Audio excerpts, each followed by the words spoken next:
Israel has historically been a small state surrounded by hostile countries, some of which are many times its size.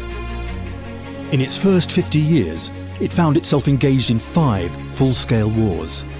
Israel has little strategic depth. Only 44 miles separate between the Jordan Valley and the Mediterranean Sea. A modern fighter bomber can cross this distance in 3 minutes.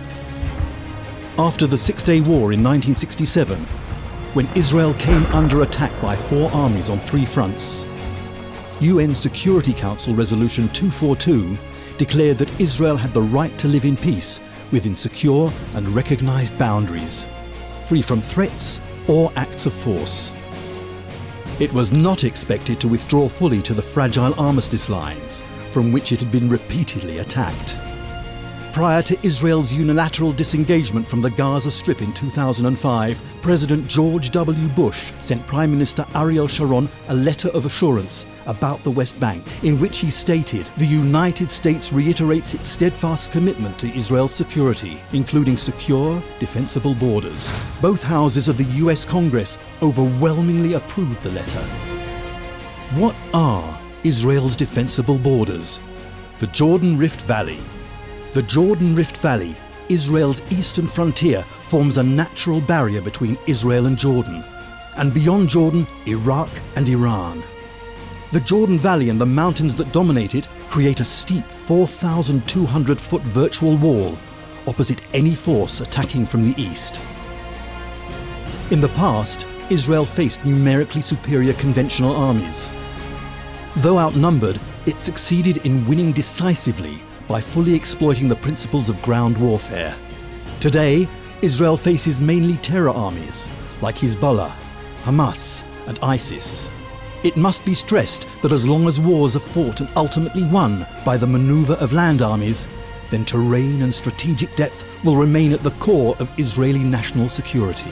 To defend itself from attacks from the east, Israel must retain control over the Jordan Valley and the western mountain ridge that dominates it. Israel cannot concede this vital area in any diplomatic arrangement. That was the position taken by the architects of Israel's national security, like Yigal Allon, Moshe Dayan, and Yitzhak Rabin, and it remains as relevant today as it was back then. הביטחון להגנת מדינת ישראל יוצב בבקעת הירדן בפירוש הנרחב ביותר של המושג הזה.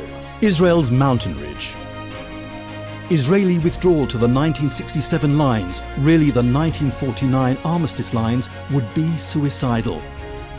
The western slopes of the mountain ridge dominate Israel's coastal plain, where more than 70% of its population and 80% of its industrial capacity is located.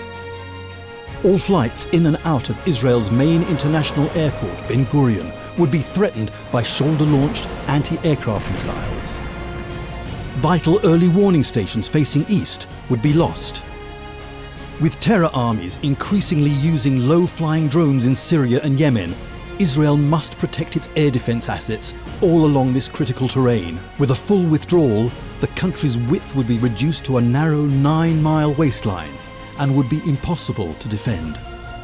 Therefore, any future arrangement must include Israeli control over key parts of the mountain ridge, demilitarization of the West Bank, and continuing Israeli control of its airspace. In addition, Israel must protect itself against the kind of attack tunnels used in recent years by Hamas and Hezbollah along its southern and northern fronts. The attack tunnels are emerging as part of the new strategic landscape facing Israel on all its fronts.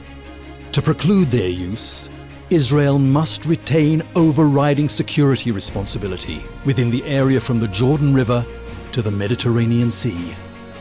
In the last 2 decades, it had been hoped that Israeli withdrawals from Gaza and southern Lebanon would reduce the hostile intent of its adversaries. But the exact opposite occurred. The withdrawals only led to escalating threats along its borders. Moreover, the past notion that great powers will intervene in the Middle East to halt acts of aggression when red lines are crossed has been disproven. Increasingly, Middle East states are on their own. In a volatile Middle East, where there's an explosive mix of resurgent jihadist movements and regimes driven by hegemonial ambitions, uncertainty is rampant. More than ever, it is crucial to ensure defensible borders for Israel, so that Israel can defend itself by itself.